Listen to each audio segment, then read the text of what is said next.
کیا ایمان منتقل ہو سکتا ہے؟ جی ہاں جی.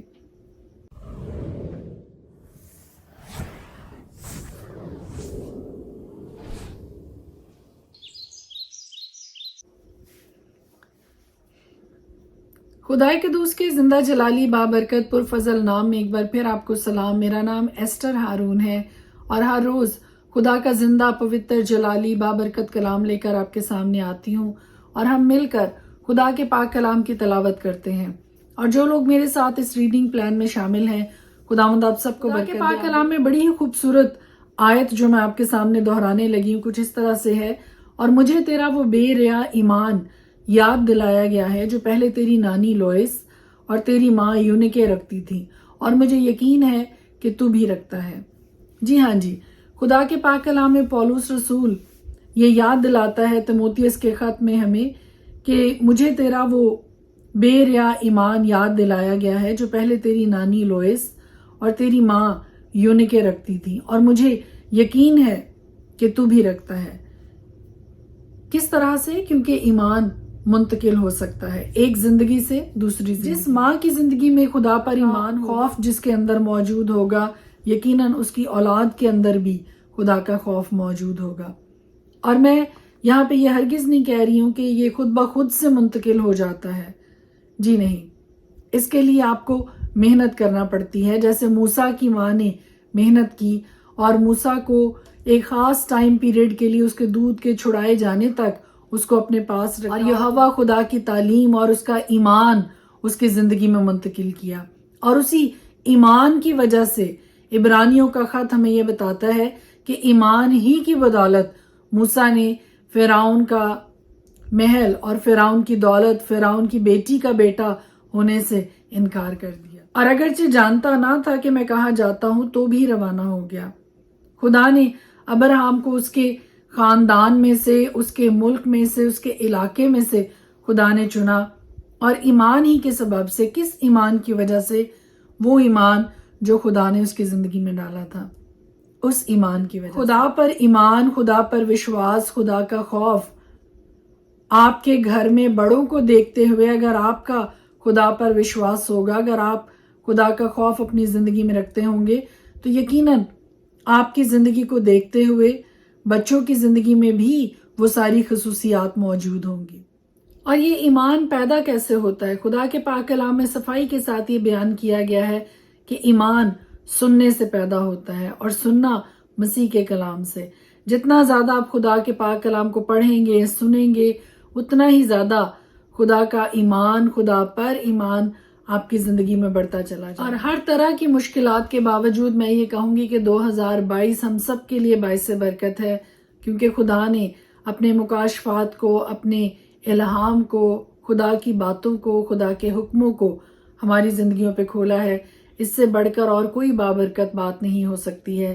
May God bless you. خداوند آپ کے ساتھ ہو. جو ایمان آپ کی زندگی میں ہے اپنے بچوں کی زندگی میں منتقل کیجئے، اور اگر نہیں ہے تو خدا سے دعا کیجئے، خدا کے پاک کلام کو پڑھیے تاکہ خدا کا ایمان آپ کی زندگی میں اور زیادہ مضبوط ہوتا چلا جائے، بڑھتا چلا جائے. May God bless you. آمین. خدا کے پاک کلام میں سے آج ہم دیکھیں گے تیتس پہلا باب، پولس کی طرف سے جو خدا کا بندہ اور یسوع مسیح کا رسول ہے، برگزیدوں کے ایمان اور اس حق کی پہچان کے مطابق جو دینداری کے موافق ہے، اس ہمیشہ کی زندگی کی امید پر جس کا وعدہ ازل سے خدا نے کیا ہے، جو جھوٹ نہیں بول سکتا، اور اس نے مناسب وقتوں پر اپنے کلام کو اس پیغام میں ظاہر کیا جو ہمارے منجی خدا کے حکم کے مطابق میرے سپرد ہوا. ایمان کی شرکت کے روح سے سچے فرزند تیتس کے نام، فضل اور اطمینان خدا باپ اور ہمارے منجی مسیح یسوع کی طرف سے تجھے حاصل ہوتا ہے. تجھے کریتے میں اس لیے چھوڑا تھا کہ تو باقی ماندہ باتوں کو درست کرے اور میرے حکم کے مطابق شہر بشہر ایسے بزرگوں کو مقرر کرے جو بے الزام اور ایک ایک بیوی کے شوہر ہوں، اور ان کے بچے ایماندار اور بد چلنی اور سرکشی کے الزام سے پاک ہوں. کیونکہ نگہبان کو خدا کا مختار ہونے کی وجہ سے بے الزام ہونا چاہیے، ہو نہ غصہ ور، نہ نشہ میں غل مچانے والا، نہ مار پیٹ کرنے والا، اور نہ ناجائز نفع کا لالچی، بلکہ مسافر پرور، خیر دوست، متقی، منصف مزاج، پاک اور ضبط کرنے والا ہو، اور ایمان کے کلام پر جو اس تعلیم کے موافق ہے قائم ہو، تاکہ صحیح تعلیم کے ساتھ نصیحت بھی کر سکے اور مخالفوں کو قائل بھی کر سکے، کیونکہ بہت سے لوگ سرکش اور بیہودہ گو اور دغا باز ہیں، خاص کر مختونوں میں سے۔ ان کا منہ بند کرنا چاہیے۔ یہ لوگ ناجائز نفع کی خاطر ناشائستہ باتیں سکھا کر گھر کے گھر تباہ کر دیتے ہیں۔ انہی میں سے ایک شخص نے کہا ہے جو خاص ان کا نبی تھا کہ قریتی ہمیشہ جھوٹے، موذی، جانور، کھاؤ ہوتے ہیں۔ یہ گواہی سخت ملامت کیا کر تاکہ ان کا ایمان درست ہو جائے، اور وہ یہودیوں کی کہانیوں اور ان آدمیوں کے حکموں پر توجہ نہ کریں جو حق سے گمراہ ہوتے ہیں۔ پاک لوگوں کے لیے سب چیزیں پاک ہیں، مگر گناہ آلودہ اور بے ایمان لوگوں کے لیے کچھ بھی پاک نہیں، بلکہ ان کی عقل اور دل دونوں گناہ آلودہ ہیں۔ وہ خدا کی پہچان کا دعویٰ تو کرتے ہیں، مگر اپنے کاموں سے اس کا انکار کرتے ہیں، کیونکہ وہ مکروہ اور نافرمان ہیں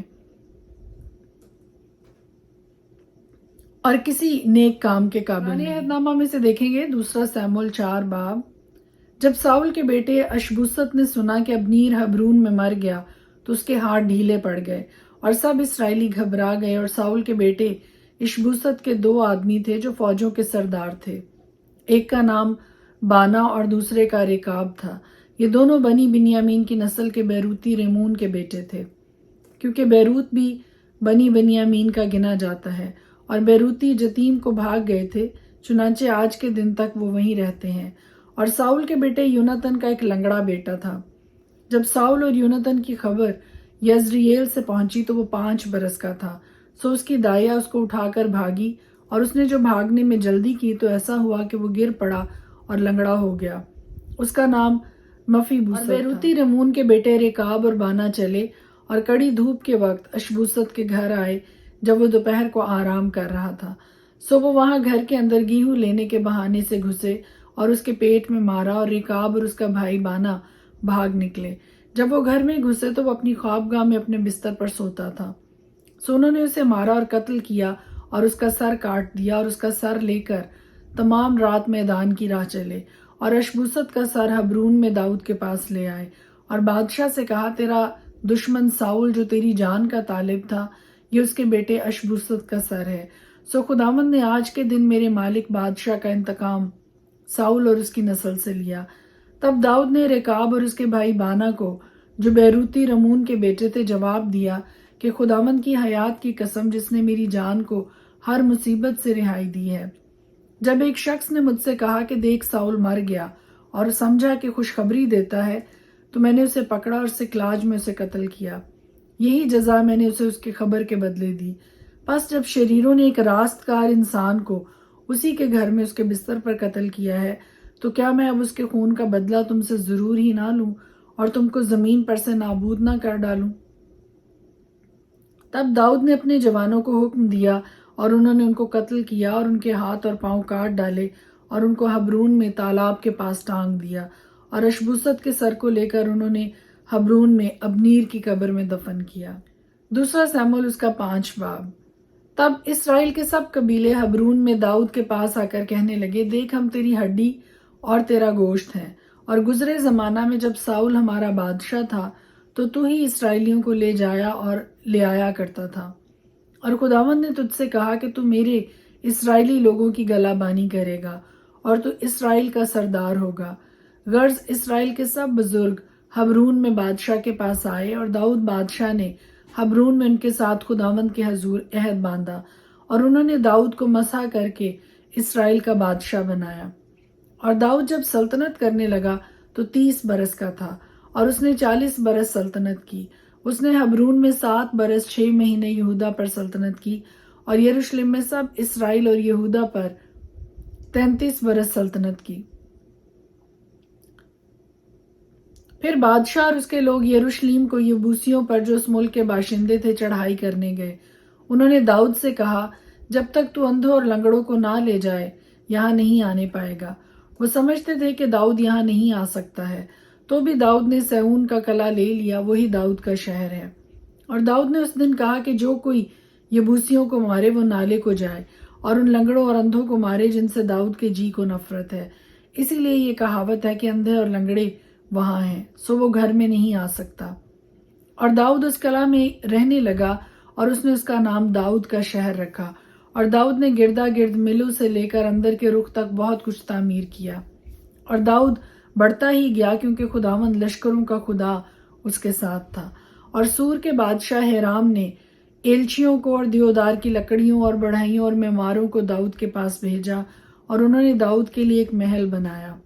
اور داؤد کو یقین ہوا کہ خداوند نے اسے اسرائیل کا بادشاہ بنا کر قیام بخشا، اور اس نے اس کی سلطنت کو اپنی قوم اسرائیل کی خاطر ممتاز کیا ہے۔ اور حبرون سے چلے آنے کے بعد داؤد نے یروشلم سے اور حرمیں رکھ لیں اور بیویاں کیں، اور داؤد کے ہاں اور بیٹے اور بیٹیاں پیدا ہوئیں۔ اور جو یروشلم میں اس کے ہاں پیدا ہوئے ان کے نام یہ ہیں: سموا اور سباب اور ناتن اور سلیمان اور ابہار اور الیسو اور نفج اور یفی اور السما اور الیدا اور الفلالت۔ اور جب فلسطینیوں نے سنا کہ انہوں نے داؤد کو مسح کر کے اسرائیل کا بادشاہ بنایا ہے تو سب فلسطی داؤد کی تلاش میں چڑھ آئے، اور داؤد کو خبر ہوئی سو وہ قلعہ میں چلا گیا۔ اور فلسطی آ کر رفائیم کی وادی میں پھیل گئے۔ تب داؤد نے خداوند سے پوچھا، کیا میں فلسطینیوں کے مقابلہ کو جاؤں؟ کیا تو ان کو میرے ہاتھ میں کر دے گا؟ خداوند نے داؤد سے کہا کہ جا، کیونکہ میں ضرور فلسطینیوں کو تیرے ہاتھ میں کر دوں گا۔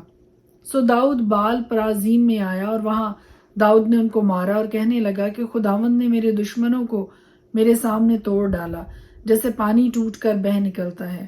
اس لیے اس نے اس جگہ کا نام بال پرازیم رکھا، اور وہیں انہوں نے اپنے بتوں کو چھوڑ دیا تھا۔ سو داؤد اور اس کے لوگ ان کو لے گئے، اور فلسطی پھر چڑھ آئے اور رفائیم کی وادی میں۔ اور جب داؤد نے خداوند سے پوچھا تو اس نے کہا، تو چڑھائی نہ کر، ان کے پیچھے سے گھوم کر توت کے درختوں کے سامنے سے ان پر حملہ کر، اور جب توت کے درختوں پھنگیوں میں تجھے فوج کے چلنے کی آواز سنائی دے تو چست ہو جانا، کیونکہ اس وقت خداوند تیرے آگے آگے نکل چکا ہوگا تاکہ فلسطینیوں کے لشکر کو مارے۔ اور داؤد نے جیسا خداوند نے اسے فرمایا تھا ویسا ہی کیا، اور فلسطینیوں کو جبا سے جزر تک مارتا گیا۔ خدا کے پاک کلام کے پڑھے اور سنے جانے پر اس کی خاص برکت ہو، آمین۔